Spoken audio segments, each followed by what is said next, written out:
23 minutos con 8 grados de temperatura. Estamos recibiendo al ministro de Turismo, Germán Cardoso, en la mañana de Arriba Gente. Ministro, un placer tenerlo en nuestro programa. Pero un gusto estar acá. Bueno, muchos temas para tratar. Voy de lleno y de pique a lo de las últimas horas. Situación de los extranjeros que llegan a nuestro país. Ayer, anteayer, en todas las redes sociales del programa nos acribillaban a preguntas de cuando mostrábamos el avión de Iberia, pero cómo y esa gente y cómo llega, a propósito de lo que había sucedido con los dos argentinos algún día atrás que habían llegado en buquebús. Toda una concatenación que yo le pondría un inicio o un puntapié inicial en el encuentro de López Mena, que a la salida habla con el periodismo y le dice que probablemente en 10 o 15 días las líneas regulares de buquebús comenzarían a funcionar. A partir de allí una serie de aclaraciones.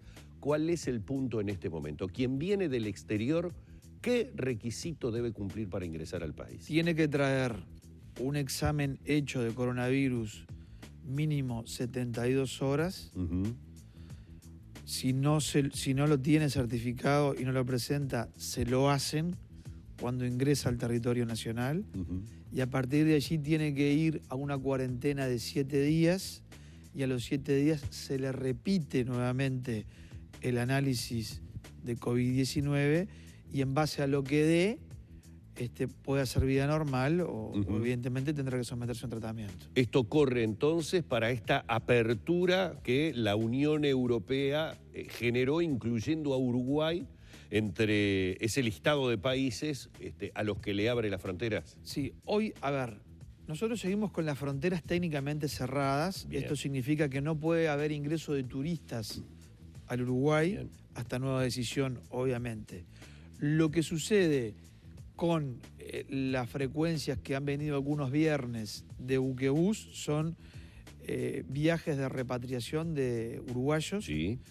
Son argentinos que tienen residencia legal o fiscal o que prueben intereses laborales o económicos en el país. Lo mismo ha sucedido con vuelos de Amazonas en la región. Lo mismo ha sucedido con algún otro vuelo también que ha llegado, LATAM y alguno más. Y lo sobresaliente de esto, como tú bien decís, es que en algo que es muy bueno para el país, la Unión Europea, con el único país latinoamericano que manifiesta su voluntad de reconectar por el estado sanitario en el cual se encuentra, es con Uruguay, el único de toda América Latina. Bien. La Unión Europea, a través de España, en este caso, hay 2 compañías aéreas que han obtenido el permiso de la DINASIA para venir al Uruguay desde Madrid, en vuelo directo desde Madrid, aplicando estas mismas características que te señalaba, como pueden ser el barco buquebús o algún otro vuelo. El test, 72 horas mínimo, si no se le hace aquí, cuarentena 7 días y se le repite los 7 días. Ahí la diferencia, ¿cuál es? Hoy en Europa, en Madrid, no puede subir un turista europeo que compre un billete que diga quiero ir a Uruguay. ¿Verdad? De nuevo, son uruguayos repatriados, ciudadanos extranjeros con residencia fiscal o legal o que prueben intereses laborales o económicos en el país. Sí puede suceder a la inversa y ahí se da la confusión y es buena tener este espacio contigo para aclararlo. ¿Por qué? Porque como Europa sí abrió las fronteras al turismo y sí decidió reconectar con Uruguay, cualquier compañía de estas que viene, cuando vuelve, le puede vender a un uruguayo un ticket de un pasaje aéreo para ir a Europa. Y ese uruguayo va a poder volver porque al ser uruguayo, se le acepta que ingrese a nuestro territorio. Con estos obviamente cuando vuelva, de nuevo, se le va a hacer el test. Perfecto. Va a ir a la cuarentena por 7 días y se le va a repetir el test. Perfecto. El aspecto sanitario queda claro. Lo que obviamente hay una lógica, yo diría que desesperación, en todo el entorno turístico, en todos los operadores y aquellos que viven de esos operadores, en saber o tener una idea de cuándo estas restricciones de las que ahora hemos hablado podrían llegar a permitir, a ver, no sé si la palabra es correcta o no, pero una protocolización para el turismo. Es decir, para que todos los hoteles, o sea, ¿cuándo podría llegar a reactivarse esa posibilidad. La protocolización para hotelería y gastronomía ya está homologada. El Ministerio de Turismo trabajó fuertemente durante un mes y medio, convocó al Ministerio de Salud Pública, a la Oficina del Planeamiento y Presupuesto, al Congreso Nacional de Intendentes y finalmente pasó por el filtro del grupo de científicos que trabaja asesorando al Presidente de la República y al Poder Ejecutivo. Eso está homologado y se le está dando una amplia difusión para que la población tome conocimiento del mismo, que tiene dos objetivos fundamentales. El primero de ellos, por supuesto, es seguir cuidando la vida y la salud de los trabajadores y de los usuarios que estén en el rubro turismo y servicios. Pero paralelamente con ello, que es tan importante como lo anterior, es que la gente recupere la confianza. Que el usuario sepa y tenga conocimiento que cuando va a un establecimiento y tiene el sello de controlado y que se acoge, o sea, está controlado y allí se practica el protocolo exigido por el Poder Ejecutivo, se están tomando la máxima cantidad de medidas preventivas posibles para que no se contraiga el virus. Y eso es importante porque nosotros estamos dando inicio a la primera fase, que es la reactivación del turismo interno. ¿Por qué? Porque es la primera decisión que depende de nosotros mismos. Tenemos una región con una situación muy complicada en este momento, tanto Argentina como Brasil, en índice de contagios, pero también queremos ir dando paso, tomando todas las medidas preventivas posibles para reactivar una actividad que está severamente dañada, muy golpeada por lo que es el efecto de la crisis sanitaria. Y en ese sentido nosotros estamos manejando la posibilidad de reconectar turísticamente con punto sano a punto sano. Con el mundo exterior, Europa. Si me preguntás la región, por ejemplo, hoy tengo un Zoom a las 5 de la tarde con la ministra de Turismo de Paraguay. Paraguay se encuentra en una situación muy parecida al Uruguay en cuanto a estado sanitario y allí entonces estamos en condiciones de empezar a conversar qué medidas y qué exigibilidad podemos tomar para generar ese corredor de ida y vuelta, tanto que vengan paraguayos a Uruguay como que vayan uruguayos a Paraguay. Pero, por ejemplo, tenemos temas como las termas o los parques acuáticos. ¿Qué vacaciones de julio vamos a tener? Es decir, ¿cuántas diferencias estamos viendo de situaciones que antes eran zafras esperadas por el operador turístico y básicamente en una época del año con frío que igualmente teníamos turismo? Y hay que ser muy comprensivos porque cada zona del país tiene su particularidad. El efecto en el corredor termal uruguayo que ha tenido la crisis sanitaria ha sido tremendo, ha sido el mismo que en el sur, en la temporada Sol y Playa, esto hubiese sido entre diciembre y marzo. ¿Por qué? Porque la temporada alta de termas comienza en Semana de Turismo y finaliza en septiembre. Y bueno, justamente es cuando se ha puesto en vigencia el decreto sanitario el día 13 de marzo, sigue en vigencia. Hay una notoria y comprensible ansiedad de los operadores de termas de dar inicio a lo que es la actividad. Hoy los hoteles que tienen su piscina termal, como cualquier piscina, como cualquier hotel, en Punta del Este, en Paysandú, en Tacuarembó o en Termas, están habilitados para funcionar a lo que es el amparo de la protocolización de hotelería con piscina. Lo que lleva una protocolización diferente es lo de piscinas públicas de termas, y en este momento se encuentra bajo el estudio de la órbita del grupo de científicos. ¿Por qué? Porque tiene particularidades distintas.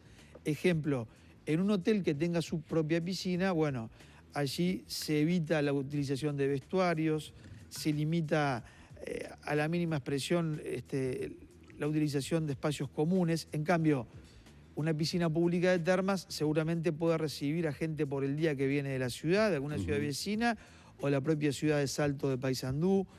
No están necesariamente alojados en una habitación donde se puedan cambiar y puedan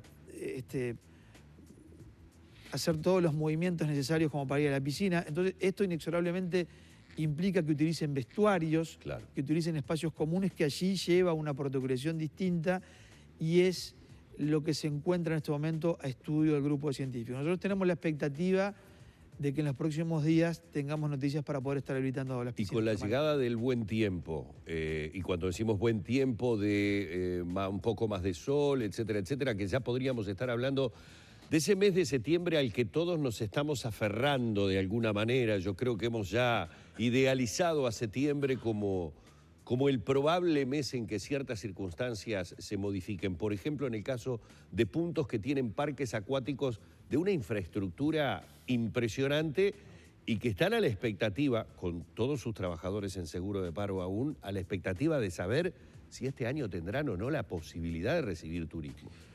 Bueno, nosotros tenemos la experiencia de Europa, que creo que es de las pocas veces que América Latina no es el campo experimental del primer mundo. Esto es a la inversa. ¿Verdad? Hoy, como pegó y pegó muy fuerte primero en Europa, cuando se disparó la curva de crecimiento de contagio del virus, por ejemplo en España o en Italia, la experiencia nos indica que allí cuando se tomaron medidas, duró entre 65 y 70 días la expansión para que pueda ser controlada, después se logra un aplanamiento de la curva y hacerla descender. Bueno, nosotros tenemos expectativas de que en la región sobre fines de agosto, principios de septiembre, la situación pueda estar controlada.